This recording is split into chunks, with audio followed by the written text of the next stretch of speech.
enforcement. And if you remember the summer of 2020, there was a fever sweeping the country. A lot of it was really targeted at attacking the men and women who wore the uniform, the men and women of law enforcement.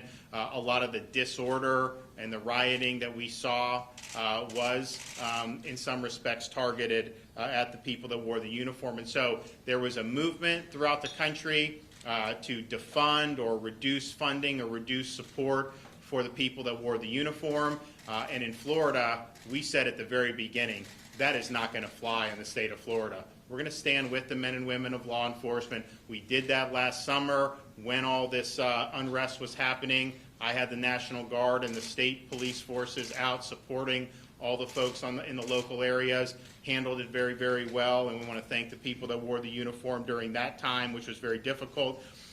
So we've been 100% behind them because we understand all the things that we care about, fighting for economy, education, all these things that are so important. If you don't have safe communities, if you don't have rule of law, law and order, a lot of that stuff isn't going to matter. And so it's fundamental that we have safe communities, and you don't have safe communities if you're not supporting the folks who wear the uniform. And so we're proud in Florida of being a state where people who are in uniform know they're appreciated. They know they have the support, certainly of the governor and the attorney general, but also our legislature and the people throughout the state of Florida.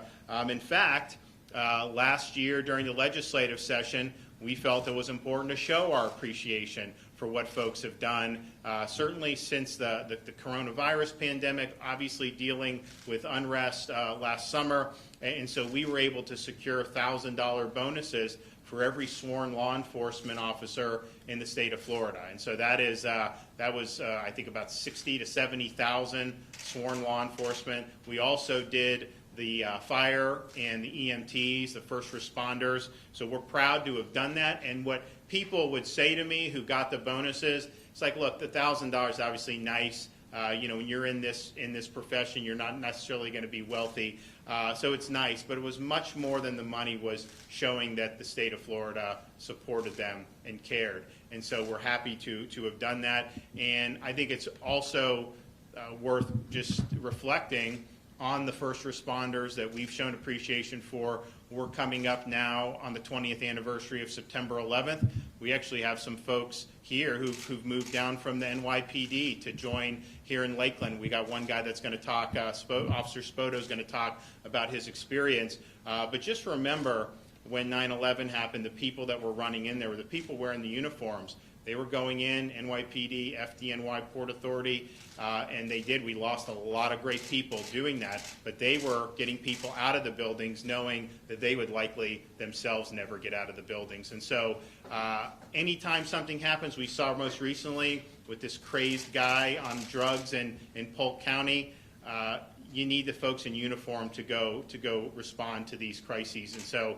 as we get to the 20th anniversary of 9/11, we got to thank those first responders yet again, and hopefully we don't face anything on that scale ever again in our country, but we know whatever comes down the pike, they'll be there for us. And I think people appreciate people who wear the uniform. They're not asking for accolades or anything. I think they just want to know they have the support of the community, and you have that here. And I think Lakeland PD is interesting, and one of the reasons why we've come here is because as they needed spots to fill on their force, they looked around the country and saw areas where some of these officers were not being treated well, were not being supported. And so they had 12 vacancies they needed to fill. And Assistant Chief Lehman saw the opportunity, and they specifically went to cities where the morale was low in the police force and where they were not getting the full-throated support of the community and of the elected officials. And so they went up to New York City over 3 days. They interviewed a bunch of folks with NYPD, and they were able to hire 13 officers to come down and be law enforcement officers here in the state of Florida. They've also gotten from some other police forces throughout the country. But this is something where you have people that have chosen this profession, and they have an opportunity to come to communities, cities, counties, the state of Florida, knowing that they're going to be appreciated. And so we see an opportunity given how morale is low throughout many parts of our country amongst people in law enforcement, we have an opportunity to capitalize on that here in the state of Florida, because we do need to fill positions. If you look, I mean, we have a lot of positions overall in Florida for a whole host of things in the economy, but law enforcement is one. I mean, we need to get people in. So we are making a push in this next legislative session to have a package designed for recruiting and retaining good, solid law enforcement professionals. And we're going to have 3 basic programs that are going to help Florida capitalize on this moment and make sure that we have the strongest core of law enforcement personnel anywhere in the country. So the first thing that we're going to do is we're going to offer a $5,000 signing bonus for anybody who is new to law enforcement in the state of Florida. Now that may mean somebody who's younger, who decides to go into law enforcement, who's already a Florida resident, but it would also apply to someone moving from another state. So if you come from New York or Seattle or someplace like that, you obviously would get paid whatever they could do, but then the state would then kick in a $5,000 signing bonus. We think that that's a way to draw good talent from within our own state to enter the profession in the first place, but we also think it's a way to capitalize off some of the folks who are not getting the support they need, and to say, you know what, you'll be supported in Florida, and we're also going to make sure that we do our best to make it worth your while. So we think that that's going to be something that will be very, very effective. The second proposal will work in concert with the first and is consistent with what the Lakeland PD has already done. We are going to have a recruitment program that specifically looks to remove roadblocks for out-of-state law enforcement officers looking to relocate to Florida. So the proposal will provide the state officer certification exam free of charge to law enforcement officers relocating to Florida.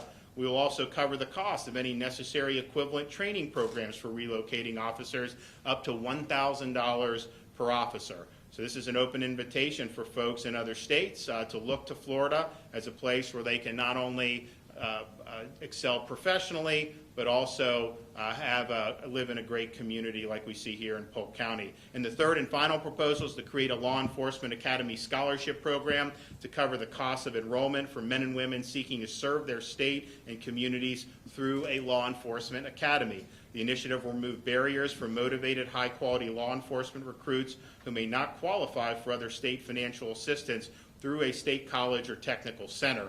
For those attending a private academy, an amount equal to the average tuition and fees incurred at a public institution will be covered. We provide support, and rightfully so, for people going to our universities. Why don't we provide support for folks going to law enforcement academies? We are going to be doing that and making sure we're covering our bases. Why is this important? If you look at what some of these communities did by turning their back on law enforcement, by removing funding or cutting funding, you saw almost invariably in those areas steep increases in violent crime. Now, part of that is because they're shorthanded, they don't have the funding they need, but part of it is morale is low, the folks wearing the uniform know they're not going to be supported, and most likely would even be scapegoated if anything goes wrong. So no wonder why you have such poor outcomes in so many parts of our country. We aren't going to do that here in Florida. We're going to make sure that we have supported folks who understand that we've got their back, and we understand that crazy policies like defunding law enforcement has no place in the state of Florida. And in fact, I'm happy when we did our bill, our law enforcement and anti-rioting bill, one of the most important provisions of that bill was to say if any local government tries to defund law enforcement, the state of Florida is able to come and effectively veto that cut and restore the funding for law enforcement. We're not going to let a local government jeopardize their constituents by indulging in some of these failed policies. And so we've got your back here. We have had that for many years. Now comes a time where we think we can bring some really good folks who have great training and have seen a lot, bring some of those folks to Florida with these incentives, and also get more of our young people interested in the profession. Not a profession, if you think that no one's supporting you, it may not be something that people want to do. This is showing that we will be here, we'll be supporting you, and we understand how important this function is to safe and prosperous communities. So I'm excited to announce a proposal here in Florida for the first time. I did mention it at the FOP convention in Indianapolis, and I'm happy to have support from the legislature, and I think this will be something that will be really, really welcome when the session starts next year. I want to bring up our Attorney General, who I know is very happy to hear that we were proceeding along these lines here in the state of Florida. So, Attorney General Moody, the floor is yours. Thank you, Governor. And thank you so much for those of you that are here to celebrate and shine a light on this amazing announcement today. My family has been in Florida for 5 generations. I have never been more proud to stand here and say, I am a Floridian. I am proud of this state. I am proud of the leadership of Governor DeSantis. As the wife of a law enforcement officer who understands firsthand what it means to take that oath and wear a badge and every day know that it may not go as planned. That's an incredible thing, to sign up for a profession where you're putting your safety behind the safety of others. I'm proud to say, with this governor's assistant and all of these amazing leaders standing with us today, Florida is now the most pro-law enforcement state in the nation. Thank you, Governor DeSantis. Okay. And I will tell you, when you look at the nonsensical policies going on right now, we have record numbers of drugs flowing into this nation. We have criminals where law enforcement is being forced to release them based on policies out of Washington. It is incredibly negligent to say we're going to not only slash funding for police, but in some of these politicians' cases, there's bragging about wanting to abolish wholeheartedly agencies. It is idiotic, it is negligent, I believe it's criminal, and that's why we need leaders like Governor DeSantis who's willing to stand up, propose creative solutions to filling the vacancies that we have throughout our state. There are all kinds of reasons for that. Maybe the officers here might be feeling what's going on, the discourse in our nation, maybe that they're feeling that in their ranks. Maybe we need to ensure that they have financial incentive to look upon law enforcement as a profession that they can provide for their family. But there are reasons we have vacancies. And what I admire about this governor is he's willing to dig into the details, determine why that may be, identify the vacancies throughout Florida, and respond to the needs of law enforcement and the community, and not respond to a woke mob. In Florida, we welcome law enforcement. We hope you will see what this governor is doing in the state of Florida, that we will stand behind law enforcement. You're not only welcomed, your profession will be celebrated as a noble one, and we will make sure that you have the tools and the resources you need to do your job and do them well. So thank you so much. Okay, great. Well, thank you. Assistant Chief Hans Lehman, the floor is yours. Thank you. Morning, everyone. Again, I would like to thank the Governor and Attorney General for attending and having the press conference here. The legislation that he is talking about, I think, will be huge for most agencies in Florida that aren't doing signing bonuses now. That, I think, is a key to attracting a lot of qualified applicants for us. And I was asked to speak a little bit about our recruiting problem that we had. And it's nationwide and statewide, but we have deficits, and we're trying to fill these deficits. And we've done everything from targeted media advertising, social media. We have a full-time recruiter that visits every academy in the state twice a year, and we knew we still needed to do more. And with everything going on, we talked about it this past spring, and we said, let's try to do an actual out-of-state recruiting trip, not just outside of Florida, but way outside of Florida. And we sent a crew of 7 up to New York City. We decided on that one because there's 30,000 plus officers in that area. So we knew that we could target that area pretty heavily and pretty quickly. We spent 3 days up there and spoke to probably close to 300 officers from varying agencies at a hotel. And it was amazing. Every one of them still wants to serve. They still want to be a police officer. They still want to serve. And we had over 100 of them apply and went through backgrounds. Some couldn't come over right now. They need to wait till next year. But as it stands right now, we're starting 6 on Monday, and then another 6 will start in October and one after that. So like the governor said, 13 officers will be starting here at Lakeland by the end of the year. and that will get close to filling us up. And that is a huge effort by our background team and by the department. And we've got a couple other chiefs in the room, and they know that hiring is hard right now. And just like the governor said, it's hard, and that's what we did. Is we tried to go a little bit outside the box, and that was the story for us. Is we took our recruiting on the road, and we had a great success with it. And I think the signing bonuses will only help even more with that. With that, I will turn it over to Officer Matt Spoto. He's starting with us on Monday from New York City. Good morning, everybody. Again, my name is Matthew Spotto. I just want to start out by telling you a little bit about how I heard about the Lakeland Police Department. I originally heard about them on Facebook.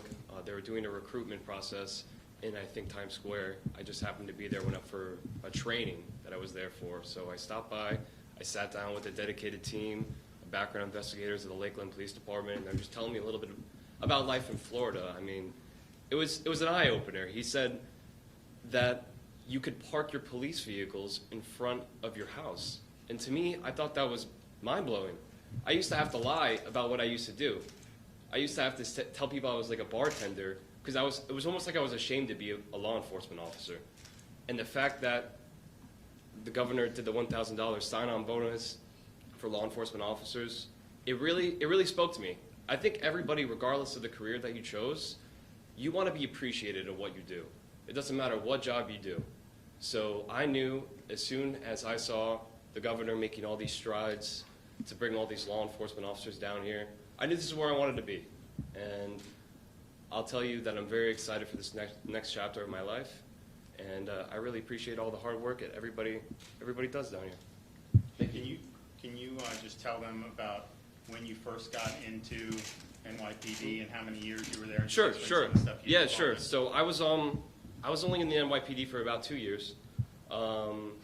When I was there, I realized very quickly that the job was not what I expected, only because I wanted to do all these things to help people, and the tools and the laws that were set in front of me did not allow me to do so.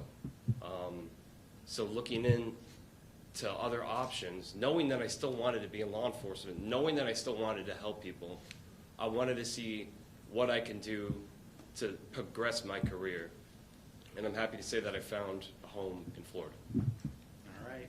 Yeah. Thank you, everybody. I appreciate it, sir. Yeah, absolutely. All right. He's not the only one that's made the move to Florida recently, but we're excited. I think Lakeland has really done a great job, and we hats off to them. And I think once this becomes reality, is going to provide help to a lot of different law enforcement agencies throughout the state of Florida. I mean, it would apply here, it would apply at the Polk County Sheriff's Office, it would apply to any of these places, and we figured that there were, we looked at kind of how many vacancies we expect and what could happen, and so we think this is something that'll really make an impact, and quite frankly is not going to be a major budget item, all things considered. And so we're happy to be able to do it. We're happy that folks want to view Florida as a place where you can have this career and be appreciated. And again, the money is one thing. And everyone wants to make more. There's nothing wrong with that. But I think the bonus that we did, $1,000, and I think the same with this signing bonus, it's more of just showing people that we appreciate what you're doing, and then we care about you, and we want you to succeed here, and we understand how important it is to have good men and women in this profession. So God bless everybody, and we'll get this done hopefully early on in the next legislative session. Okay, anyone? Questions about this or anything? Is there anything you'd want to say for the Lakeland police officers that did respond to that quadruple murder, really a horrific weekend in this area? Yeah, I think it was great Grady's folks. I think there was a lot of deputies involved in that, sheriffs, and here, this is an outrageous crime. This guy was totally off his rocker and needs to have the full weight of the law brought down. But when you have something like that happening, what do? These are the folks that you call upon, and they're there for you time and time again. And so, we've seen this time and again. I mean, when we were in Surfside, within within minutes, you had first responders showing they're digging in the rubble, they're going and getting rescuing people, knowing that the rest of that building could collapse. Of course, I mentioned September 11th. So these are folks who, they're the ones that have to be at the tip of the sphere when anything happens in society that's dangerous and that endangers the community. And I think the least we can do is let them know that we support them. Governor, you recently said that unvaccinated individuals have no impact on others, and Dr. Fauci has folks saying that if you're That's not what I said. No, that's not what I said.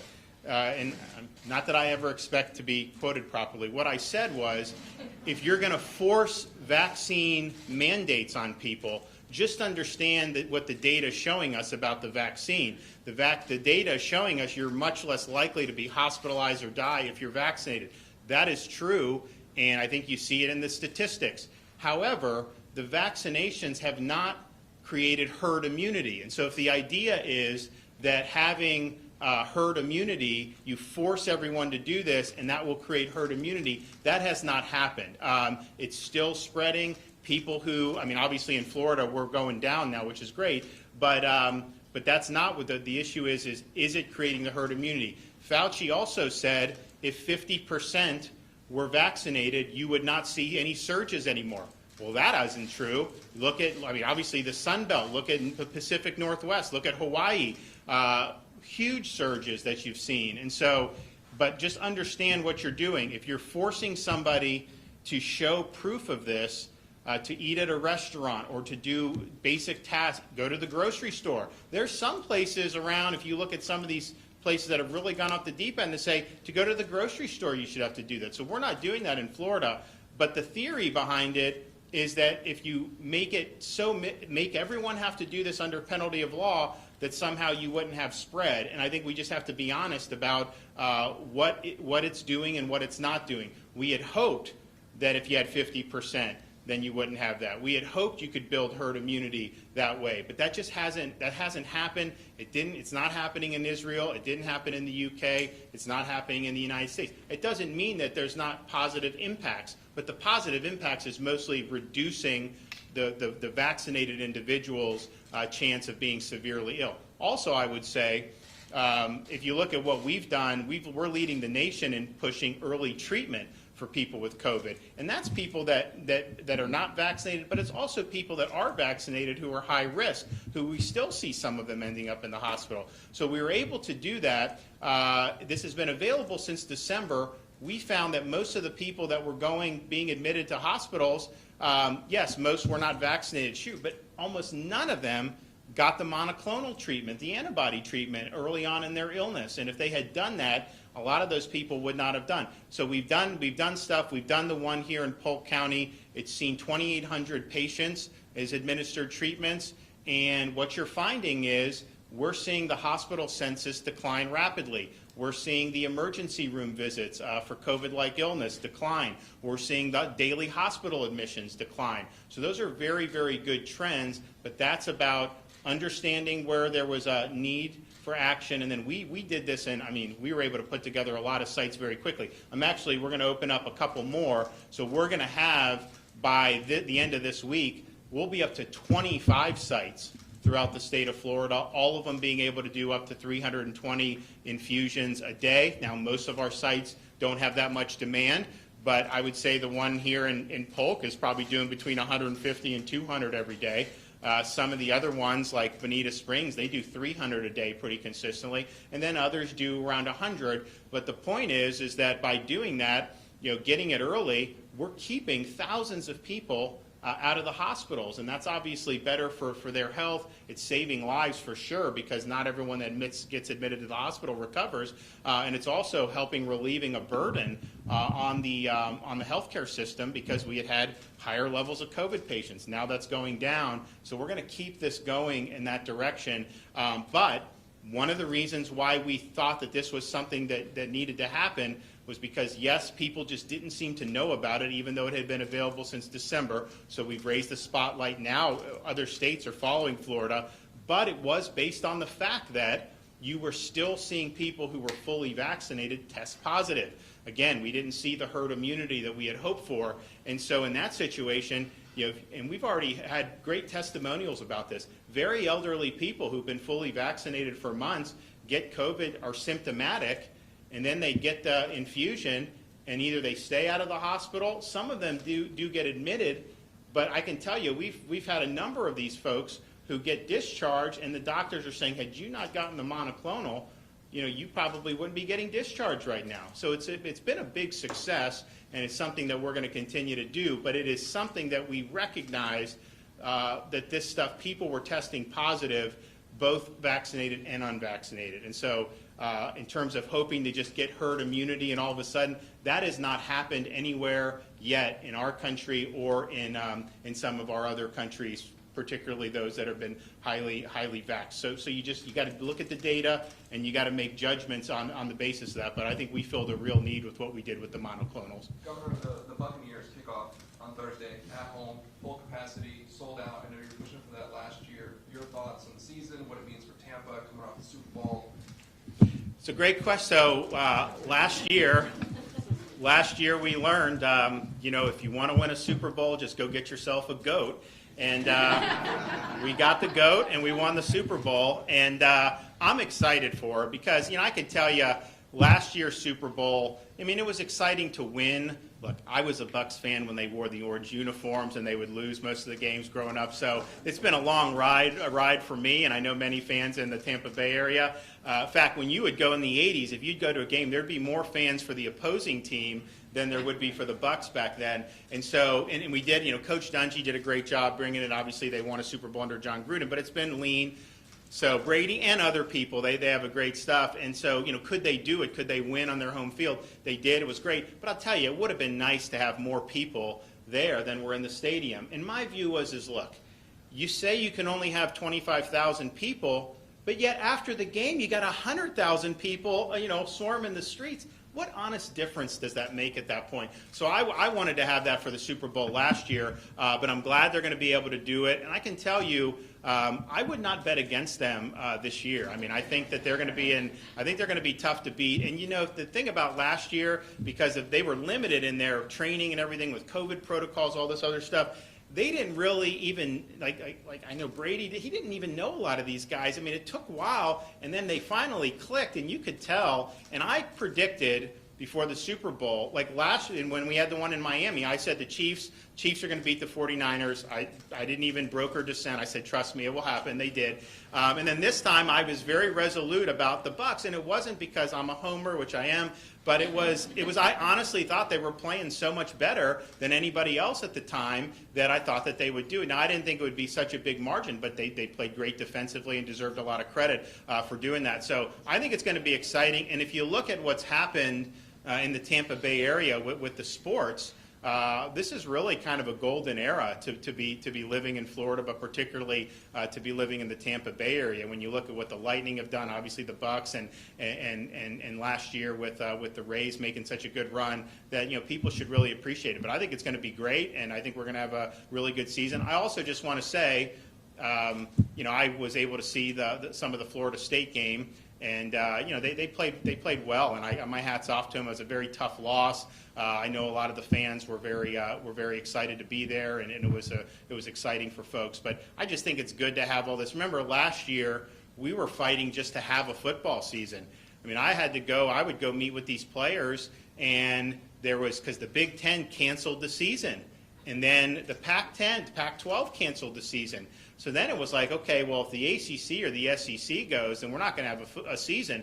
And we let it be known, our ACC and SEC teams, they needed to play and give these kids an opportunity to play. So we're able to do that, and I think that made a huge difference. And here's the thing: I think we've learned now, these athletes, a lot of them, even with fully vaccinated teams, are getting positive tests, but they're not getting seriously ill. So I think it's going to be a really good season. I know they're going to continue to have to probably do some of these protocols in the NFL, but that should not deter them from doing very, very well. And I hope that there will be some rationality brought upon this. If somebody has had COVID and is vaccinated, all these different things, I would hate to see them put out just for getting some type of asymptomatic, positive test. So hopefully they'll have some rationality to that, and will be full strength every single day throughout the season. So best of luck on Thursday to the Buccaneers. Okay, guys, I got to go open another monoclonal site. We'll see you soon.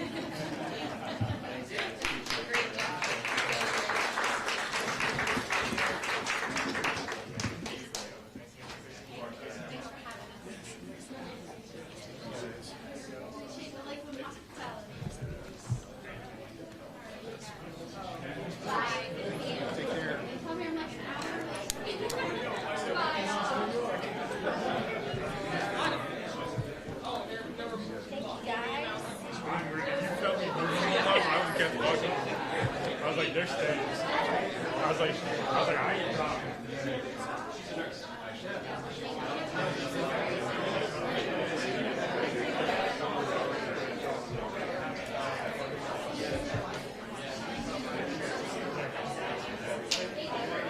I just feel like we should shake hands.